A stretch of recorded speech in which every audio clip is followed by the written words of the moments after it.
नमः शिवाय। नमस्कार, स्वागत है आप सभी का फ्रंटलाइन 24 के इस खास कार्यक्रम में। मैं हूं आपके साथ साहिबा सिंह।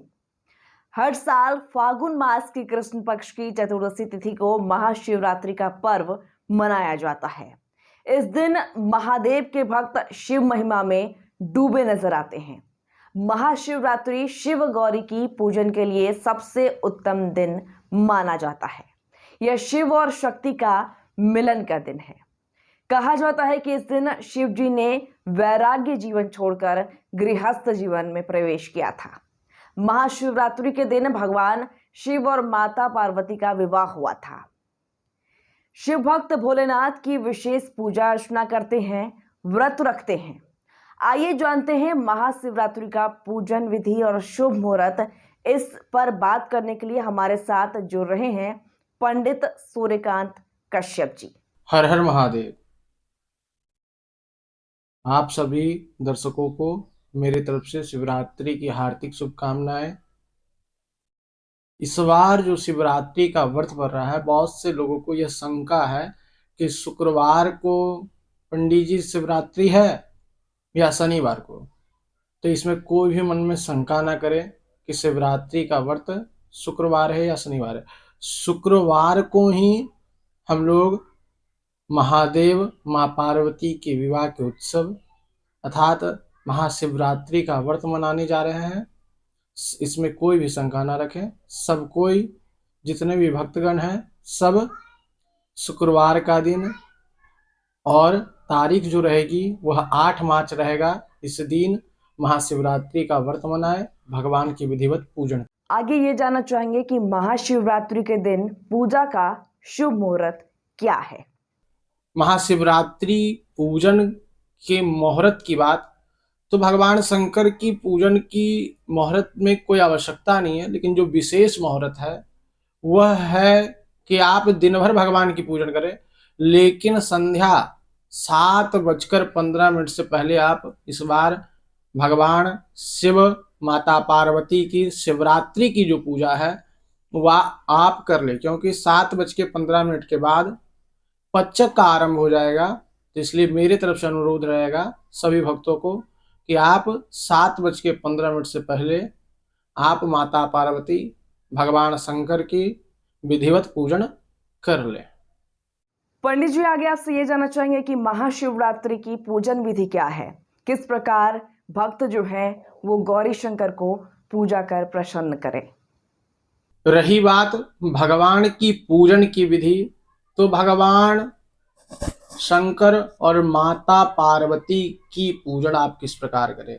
तो इस दिन आप जिस प्रकार व्रती जो हैं, जो माताएं बहनें और अन्य जो भक्त हैं जो शिवरात्रि का व्रत करते हैं, उस दिन सर्वप्रथम आप तो खुद स्वच्छ हो जाएं। माता हैं तो बहनें जो शादीशुदा हैं वह 16 श्रृंगार स्वयं पहले कर लें। उसके बाद सज ध्वज कर वह मंदिर में यदि पूजन कर रहे तो मंदिर जाए, अन्यथा वह घर में यदि पूजन कर रहे हैं तो घर की मंदिर में जाकर वहां पर स्वच्छ आसन पर बैठ जाएं। और उसके बाद भगवान की विधिवत जिस प्रकार षोडशोपचार पूजन होता है, पहले जल से पहले ध्यान करें भगवान का, फिर जल से स्नान करवाएं, फिर दूध दही घी मधु गुड़, फिर पंचामृत से स्नान करवाएं। उसके बाद अष्टगंध भगवान को स्नान करवाएं। उसके पश्चात भगवान को वस्त्र जनेऊ चंदन अक्षत फूल धतूरा का फूल विशेष करके भगवान को चढ़ाएं, धतूरा का फल चढ़ाएं। उस दिन भगवान को बेलपत्र और बेल फल भी अर्पित करें। इसके बाद भगवान को भांग अकमन का फूल यह सब भगवान को अर्पित करें। उसके पश्चात धूप दीप भगवान को दिखाएं, नैवेद्य भोग लगाए, फल फूल विशेष करके कहा जाता है कि जो इस ऋतु में फल मिलते हैं वह ऋतु का फल आप भगवान को अवश्य ही अर्पित करें। तांबुल्य भगवान को चढ़ाएं, लौंग इलायची पान सुपारी यह भगवान को अर्पित करें। कुछ भगवान को विशेष करके दक्षिणा अर्पित करें। इस प्रकार आप भगवान की पूजन करें माता पार्वती के संग।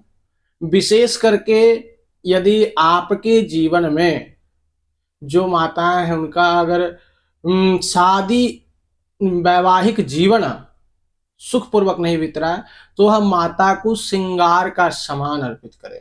सिंदूर अवश्य करके आप माता को चढ़ाएं और वह सिंदूर विशेष करके आप अपने पास रखें और उसे सदैव आप उसे आप लगाएं। ऐसे करने से आपके वैवाहिक जीवन में सुख की अनुभूति होगी, ऐसी हमारी कामना है। पंडित जी, आपसे आगे ये जानना चाहेंगे कि क्या महाशिवरात्रि के दिन इस बार महासंयोग बन रहा है? इस बार महाशिवरात्रि पर जो संयोग बन रहा है वह 300 साल बाद बन रहा है। इस बार 4 महायोग ऐसे हैं जिसमें जो 300 साल बाद आ रहे हैं, तो इसीलिए इस बार की महाशिवरात्रि सब साल से बहुत ही शुभ है, जो शुक्रवार को है। और 4 सर्व सिद्धि योग सहित श्रवण योग, शिव योग, सिद्धि योग, यह 4 योग ऐसे हैं जिस योग से यह शिवरात्रि और भी शुभ हो रहा है। पंडित जी, आगे आपसे ये समझना चाहेंगे कि महाशिवरात्रि के दिन माना जाता है कि ऐसी मान्यता है कि भगवान शिव और माता पार्वती की शादी हुई थी, विवाह हुआ था उस दिन। तो क्या ऐसा भी माना जा सकता है कि गौरी शंकर की पूजा अगर हस्बैंड वाइफ मिलकर करें तो वो पूजा काफी फलित होती है? शास्त्र अनुसार हम लोगों को यह बताया गया है कि जो शिवरात्रि का व्रत है वह माता पार्वती और भगवान शंकर के विवाह का दिन है। यह सत्य है, इसमें कोई भी शंका नहीं है। और जो भी यह सोचते हैं कि यह व्रत सिर्फ माता बहनें ही करें तो यह गलत है। इस व्रत को दोनों कोई कर सकते हैं, पति पत्नी, ऐसी नहीं कि सिर्फ पत्नियां ही करें, दोनों पति पत्नी इस शिवरात्रि के व्रत को कर सकते हैं। और इस दिन ऐसे तो शास्त्रों में बताया गया है कि रात्रि में जागरण करना चाहिए, भगवान का भजन कीर्तन करना चाहिए। तो ऐसी थोड़ी है कि सिर्फ पत्नियां ही करें। इसे आप लोग दोनों पति पत्नी इस शिवरात्रि के व्रत को करें। आगे जानना चाहेंगे कि क्या महाशिवरात्रि का कौन सा ऐसा मंत्र है जिसका जप से काफी फल मिलता है, काफी लाभ मिलता है? ये फ्रंटलाइन के दर्शकों को बताएं। शिव पुराण में, हमारे ग्रंथों में जो मंत्र बताया गया है, जिस मंत्र को आप पूरे दिन रटते जाएं तो आपके व्रत को सफल माना जाता है। वह मंत्र मात्र एक है, ओम नमः शिवाय, ओम नमः शिवाय। तो बहुत बहुत धन्यवाद सूर्यकांत कश्यप जी का, जिन्होंने हमें महाशिवरात्रि की बहुत सारी जानकारियां दी।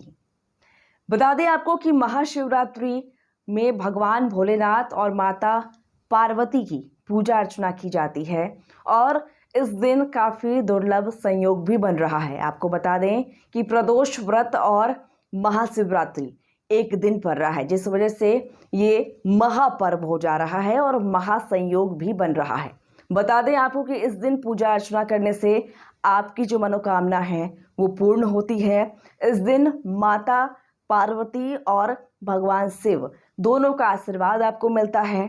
तो इस दिन उपवास करें, पूजा पाठ करें और मंदिरों में जाके भगवान से आराधना करें। और साथ ही बता दें आपको कि इस दिन भगवान भोलेनाथ और माता पार्वती की झांकियां भी निकलती हैं, बारात भी निकाले जाते हैं कई जगह और काफ़ी धूमधाम से महाशिवरात्रि मनाई जाती है। एक बार फिर से आप तमाम दर्शकों को फ्रंटलाइन की ओर से महाशिवरात्रि की शुभकामनाएं। मुझे दीजिए इजाज़त। नमस्कार।